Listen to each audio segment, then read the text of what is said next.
안녕하세요. 김유갑의 경제부동산입니다. 구독, 좋아요 부탁드립니다. 지금이라도 집을 잡아야 하는지, 이미 거품이 지나치게 올라서 하락장까지 기다려야 하는지 고민이 깊어지고 있습니다. 선거 전까지만 하더라도 모든 지표가 하락세로 돌아섰지만 최근 3주간 집값 상승세가 확대되며 5월 이후 여름에 초대형 불장이 될 것이라는 전망까지 나옵니다. 그렇지만 지금 다주택 갭투자 영끌들의 투매도 쏟아지면서 곡소리가 날 판이므로 두 눈을 부릅떠야 합니다. 상담 안내는 02-501-7554, 유료 상담은 010-3999-8808입니다. 전화 주십시오. 도대체 어떻게 해야 할까요? 부동산 곡소리, 투매 쏟아진다. 어쩌다가 이 지경까지. 지금 집이 정말 많네요. 자, 이 다주택자가 어떻게 해야 할 것인가 이렇게 주시를 하고 있어요. 자, 여러분들은 어떤 상황입니까? 자, 여러분들 지금 부동산을 매입하거나 또는 보유하려고 하는 사람들은 꼭 알아야 할 세 가지가 있어요. 아주 중요합니다. 이것도 판단 안 하고 그냥 뭐 뛸 것 같다니까 매수하고, 그냥 나는 그냥 실거주니까 매수하고, 그러면 너무 많이 집값이 올라서 패가망신이 될 수도 있죠. 볼까요? 자, 첫 번째, 내가 지금 잡았을 경우 일단 뭐 장기적으로 끌고 가든 어쨌든 2년 비과세까지 올라갈 수 있느냐가 중요해요. 2년 동안 얘가 뛸 수 있느냐. 왜? 실거주화해서 2년 하면 비과세잖아요. 혹시 하락장으로 접어들면 그래도 불안하니까 차익을 거두고 팔기 위해서요. 자, 그러면 지금 현재 2021년 4월이죠. 그러면 2023년 뭐 잔금 기준으로 하니까 한 6월까지 올라가야 돼요. 2023년 6월. 과연 그때까지 뛸까요? 자, 내년 2022년 3월이 대선인데 다음 대통령도 집값을 못 잡을까요? 그럴 것 같지가 않아요. 제 생각은 글쎄요, 전망이긴 한데 올해는 일단 올라간다에 한 표 줍니다. 왜? 지금 정권은 집값 안 잡습니다. 아무튼 한 표 주고요. 일단 대선 이후에 1년밖에 안 남았잖아요. 그 이후는 조금 하락할 것 같아요. 왠지. 왜냐면 너무 많이 뛰었기 때문에. 그래서 이게 회의적이야, 이게. 그리고 만약 그러면 1년 있다 팔면 되지 뭐, 떨어지려고 하면 세금이 70%에다가요. 자, 뭐 복비 내고 취득세 내면 80%. 그냥 1억 벌어봤자 1년 이내 팔면 80%, 2년 이내 팔면 원래 60%인데 이것저것 빼버리면 70%. 남는 거 없어요. 그러니까 단타도 어렵고 2년간은 뛰어줘야 한다는 조건인데, 그렇다면 이제 두 번째, 2에서 5년 하락장에 내가 이게 지금 잡았을 때 하락장이 온다 그러면 과연 2년 5년 떨어지면 얼마나 떨어질 것이냐, 하락폭. 그 다음에 그때 팔리기나 할 거냐, 다른 걸로 갈아타려고 하는데 이거 다 따져봐야 돼요.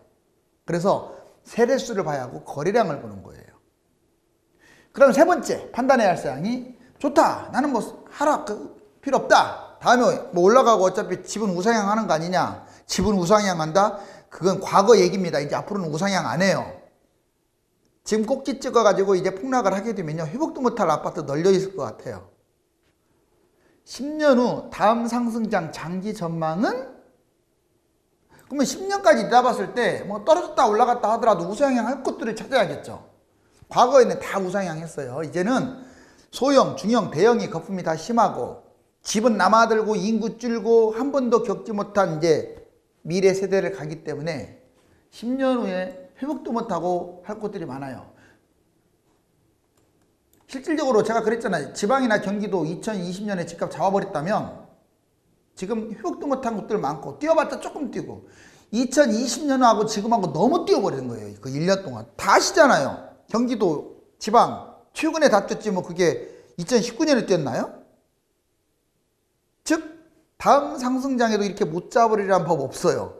다음에는 잡아버릴 가능성이 커요. 7년간 집값 8년째 못 잡았잖아요. 지금 결론적으로 지금 매입하거나 또는 보유할 경우 비과세까지 오를 수 있느냐, 하락할 때 자, 그 폭은 얼마나 되고 팔리긴 하냐, 10년 후에 다음 상승장 전망은 어떻냐, 이 세 가지를 봐야 돼요.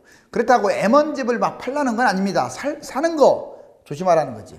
자, 그 다음에 2021년, 23년 기간별 부동산 전망이라는 것은 항상 변수가 있죠. 그렇지만 워낙 중요합니다.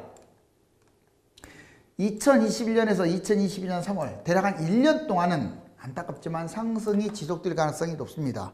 뭐 무조건 100% 상승한다는 게 아니에요. 왜 상승한다고 보냐면 이미 이게 하향세로 갔던 게 3달째 꺾이고 있잖아요. 특히 과거에 여름에 불장이었죠. 제가 제목은 하락으로 많이 잡아서 좀 하락을 유도해왔지만 안타깝게 지금 상승 쪽에 오세훈 불질렀죠. 정부도 지금 불질렀죠. 집값 잡으려고 하는 사람이 없어요. 지금 현 정권 집값 하락 의지가 아예 없습니다. 상승 지속할 것 같아요. 정답은 1번에 있어요. 제가 보기에는 무슨 뭐 지금 보유세 완화안에 쓸데없는 짓거리만 하고 있는데 무슨 집값이 떨어지겠어요. 두 번째, 4월 지금 올라갔죠. 그러면 이제 5월, 6월, 7월에서 여름에 폭등, 과거에 폭등했어요. 여름에 계속 1년 내내, 올해 내내 올라갈 가능성이 커요. 자, 올해 빠를수록 유리합니다. 만약 올해 나는 매수한다, 난 안 잡고는 미친다, 올해 빠를수록 유리한 거 맞아요. 다만 10년까지 내다볼 경우는 꼭 지금 잡을 필요는 없고 뭐 이왕 하락 언젠가는 할 거니까 이때 잡는 걸 권하기는 해요. 특히 비싼 아파트. 자, 매도자는 타이밍을 늦추세요. 아, 이제 이쯤 했으면 많이 폭등했으니까 팔아야지. 그것처럼 무지한 거 없어요. 더 올라갈 확률이 높잖아요. 지금 이제 분위기가 꺾였기 때문에. 그렇다고 뭐 끝까지 끌고 가라는 건 아니고 좀 타이밍을 늦추라고. 다만 비아파트는 팔아버리세요. 올라가지도 않는 거 그거 끼리고 있다가 괜히 시간 까먹고 돈 까먹고 팔리지도 않고. 그 다음에 2022년에서 2025년은 꼭 연도가 맞는 건 아니지만 그래도 대세 하락으로 봐요. 아마 정권이 계속 이어지는 정권 재창출 또는 정권이 교체되는 정권 교체, 뭐 어떤 경우라도 둘 다 집값은 하락할 것 같아요. 다만 확률적으로 지금 집값이 계속 올라가면 정권 교체가 될 가능성이 커요. 무주택자들 엄청 불났죠 지금. 대세 하락이 확실해지면 매수자 관망 모드로 가야 합니다. 만약에 이제 뭐 언제 떨어지든 간에 하락 쪽으로 가게 되면 급매라고서 잡는 게 아니라 관망하는 게 오히려 낫고, 2년 이상만 하락했다 그럼 그때부터는 이제 매수를 적극적으로, 무주택자는 선별적으로 매수하려고 해야 하고, 유주택자 역시 하락폭이 큰 곳으로 갈아타야 돼요. 하락장이 안 갈아타면 뭐합니까? 자, 이제 상승장이 또 돌아올 거예요. 상승 2년 이내는, 상승장 초기는요 유망지역 중심으로 매입하는 거예요. 많이 떨어진 것들 막 매입해야죠.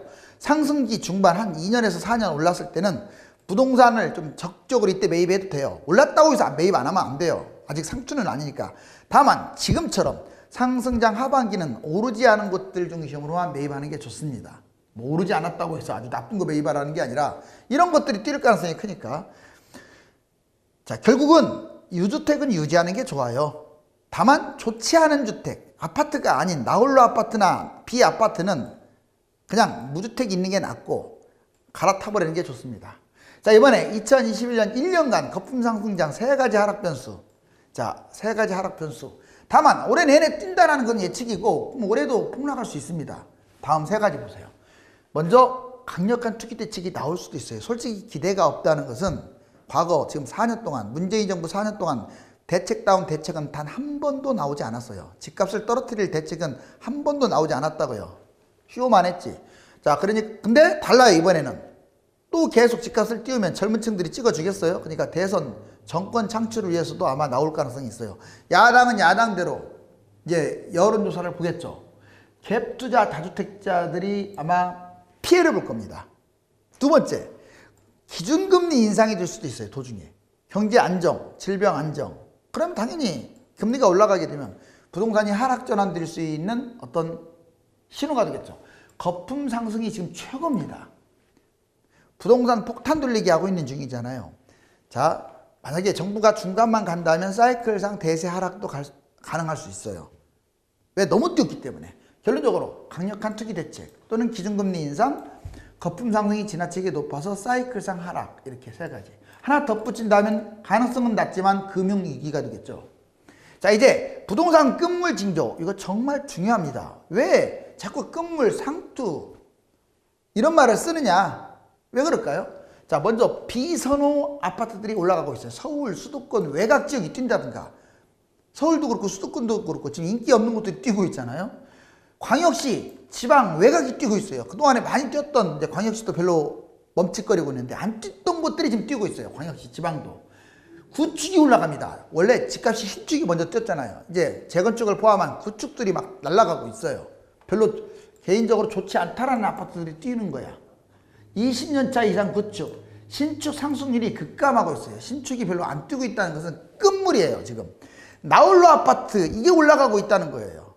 300세대 미만에 별로 뛰지도 않았던 나홀로가 막 지금 불달고 있어요. 왜? 다른 거에 비해서 너무 싸 보이니까. 또 아파트도 아닌 오피스텔이나 빌라도 뛰고 있어요. 일부는. 이런 게 끝물 조짐. 거래량 급감하고 있습니다. 매수자가 사라져버리고요. 부동산 거품은 절정에 치닫고 있어요. 중대형이 강세예요. 원래 25평이 제일 강세해야 하는데 30평대하고 25평대하고 벌어졌어요. 30평대가 지금 거품이 최고입니다. 그리고 대형 평형도 강세예요. 이게 바로 끝물의 징조예요. 원래 평당가로 따지면 20평대가 제일 높은 건 맞아요. 근데 평당가로 따지면 안 되고 원래 20평대와 30평대는 가격 차이가 그렇게 많이 안 나야 돼요. 왜? 이제 1인 가구 시대고 소형이 대세니까. 그런데도 불구하고 중대형이 뜬다는 끝물. 자, 무리한 투자자가 증가했다. 예를 들어서 30대 영끌 패닉바잉 또는 저소득층 돈 1억도 안 되는 사람들이 이제 집값 계속 올라가니까 막 매수에 뛰어든다. 이거는 상투장의 징조라고 할 수가 있어요. 자, 이제 이재명 지사를 한번 거론하고 싶어요. 저는 정치적 성향 뭐 없습니다. 여건이 하든 집값 잡아주는 사람들이 서민들의 희망이죠. 자, 이재명 지사는 지금까지 보면 강력한 부동산 정책에 대해서 일관성 있게 말을 해왔어요. 자꾸 누구처럼 말 바꾸기 하거나 그러지 않고. 자, 공직자 다주택 제한하고 있잖아요. 실시하고 있잖아요. 지금 가장 기본적인 정책 신뢰. 공직자가 투기하고 그러면 뭐 신뢰가 되겠어요? 공정성이 파멸되지? 자, 공직 투기 근절을 한다. 두 번째, 비거주 주택 징벌적으로 과세하고 있죠. 실거주를 강조한다는 건 참 좋은 현상이에요. 왜? 의식주는 인간의 기본적인 건데 그거 갖고 투기한다는 게 말이 돼요? 비거주자는 차익을 아예 환수시킨다. 투기 목적 근절. 그 다음에 공급을 확대시키고 다주택자는 제한시킨다. 대규모 분양을 추진하고요. 그 다음에 다주택자 보유세를 세게 때린다. 다주택자들은 투기가 많다 이렇게 판단하는 거예요. 다주택 분리. 그리고 실거주 조세 부담 완화. 굳이 세금을 줄인다면 뭐 비싸더라도 실거주자 조세 부담 뭐 1주택이라든가 피치 못한 2주택이라든가 이런 경우 실거주 정착하고 투기 세금을 강화한다. 즉 거주 문화를 정착시켰다. 지금 현재까지는 일관성 있게 밀어붙이고 있습니다. 그리고 지금 현재 여야 합쳐서 유력한 대선 후보 아닙니까? 그러면 이것도 생각해야 돼요. 대통령이 될 가능성도 높잖아요. 그러면 이런 제도를 쓸 확률이 높아요. 여러분들. 또는 야당에서 나오더라도 정권 교체가 되더라도 과거에 보면은 민주당 정권 하에서는 집값이 폭등했잖아요. 계속. 야당에서는 폭등한 사례가 별로 없어요. 그러니까 뭐 누가 되든지 간에 집값 하락 가능성이 높아진다. 자, 이제 서울 전국 거래량 급감 대폭락 신호탄. 지금 제목과도 일치하죠. 곡소리 투매가 이제 쏟아질 수 있습니다. 어쩌다 이 지경까지 지금 집값이 올라왔는지. 자, 보시면 원 보이죠? 여기 거래량 급감 이때 대세 하락일 줄 알았더니 더 올라갔어요. 결국 또 여기입니다. 거래량 보세요. 자, 강남구입니다. 이번에 노원구 볼까요? 똑같아요. 모양이. 이렇게 치고 갔다가 이때 하락할 줄 알았더니 다시 또 올라가고 이번에 여기 다시 거래량 엄청나게 없네요. 자, 수성구입니다. 대구 수성구. 자, 보면은 닮았는데 여기 지금 거래량이 씨가 말랐죠. 이때처럼. 자, 해운대구 볼까요? 자, 한참 올라가다가 또 거래량. 완전 바닥이에요. 거래량이 지금. 집값이 뛰고 올라가고를 떠나서 너무 안 좋아요. 상황이. 자, 부동산 상투장의 끝물징조 외곽이 아까 오른다고 했고 구축이 뛴다는 근거를 말해 볼게요. 여기 보시면 자, 시흥시 날라가네요. 서울의 외곽이잖아요. 그 다음에 안산 서울의 외곽이죠. 0.80. 자, 의왕은 뭐 외곽은 아니지만 0.76. 인천 보세요. 인천은 다 외곽이죠. 0.51. 여기만이 아니라 평택, 동두천, 포천 이런 데가 뛰고 있어요. 지금. 자, 서울 구축 아파트 값 신축의 3배나 지금. 여기 보실래요? 자, 먼저 20년 초과된 것들 날아간 거 보세요. 여기. 자, 최근 4월 19일자. 그러니까 구축이 뛴다라는 것은 이건 끝물의 징조. 신축 볼까요? 5년 이하에? 여기 원래 이쪽에서는 신축이 먼저 뛰겠지. 옛날에는. 근데 3월달부터 보면 신축이 상승률이 제일 낮아. 여기야 여기. 그럴 수밖에 없는 게 신축이 너무 뛰었거든요. 지금. 구축하고 갭이 너무 큰 거야. 갭 매입이 과정이다. 집값 월간 상승폭은 줄었지만 3주간 급등 전환. 지금 월간 보자고 수도권 내려갔고 서울 5개 신도시, 지방의 중수도시는 약간 올랐고, 아무튼 어찌됐거나 전체적으로 하락세였는데 최근 2, 3주 동안 보세요. 지금 하나씩 볼까요? 대전 올라가고 있고 서울도 지금 올라가고 있죠. 3주째. 자, 광주도 지금 내려가다가 턴, 대구, 울산도 지금 멈칫거리고 있어요. 이제 쉽게 말해서 전국이, 서울이 뛰니까 전국이 지금 다 지금 오르고 있다는 거예요. 이게 여기서 이렇게 과거의 사례면 이렇게 가다가 여름에 폭등합니다. 여름에 폭등할 수 있어요. 이것은 제 말이 아니라 제가 여러 번 제시했던 그 대책 나올 때 있잖아요. 2017년, 18년, 19년, 20년 다 보세요. 16년부터 여름 한번 봐봐요. 집값 불장이지. 그러니까 여름에 802 대책, 913 대책, 813 대책, 831 대책, 그 다음에 여러분들 그 617 대책, 706 대책 막 계속 나왔잖아요. 여름 이후에 1216 대책까지 해가지고. 자, 이제 집값 급등박상 보면 이렇게 거래량 확 줄었죠. 이렇게 4월달에 줄었고, 그다음 매수 우위 지수도 이렇게 3월달까지만 해도 줄었는데 안타깝게 최근에 자, 상승 전환한 거 보면 매수 수급 지수가 올라갔습니다. 100으로. 그 다음에 서울 아파트 상승률 보세요. 지금 한 주, 두 주 연속 뛰고 있잖아요. 지금 이런 상황으로 전환됐는데 보통 이렇게 가다가 꺾어지는 경우보다 쭉 올라가는 경우가 과거 패턴이었어요. 좀 아쉬워요. 이게 쭉 내려가게끔 만들었어야 하는데 정책만 하나, 좀 강력한 정책만 하나 내놨어도, 오세훈이 불만 지르지 않았어도 쭉 떨어졌을 것 같아요. 자, 부동산 역사상 최고로 정말 내가 보기에는 무능하네요. 임기 내내, 제가 보기에는 임기 내내 뛸 것 같아요. 그래서 올해는 뛸 것으로 예상을 합니다. 보시면 5년간 주택 소유한 사람이 28.7, 아직 5년간 미수유한 사람이 40.7, 도중에 2년차, 3년차, 4년차, 5년차 때 한 20%가 매수한 거예요. 아무튼 어찌됐거나 이렇게 최근에 와서 많이 매수했어요. 이때만 해도 영끌이라고 했는데 지금 해마다 신고가를 찍고 있는 상황에서 정말로 누구 믿고, 문 대통령 믿고 또 믿었는데 벼락거지 도라는 건가요? 4050의 절규, 30도 마찬가지, 2030도 절규하고 있죠. 계속 올라가니까 좀 잡았으면 좋겠는데 월배 주택 매매 거래량 이거 보면 알아요. 이 영 보세요. 지금 현 정권 들어와서 이렇게 뛴 거 보세요. 마이너스는 없어 별로.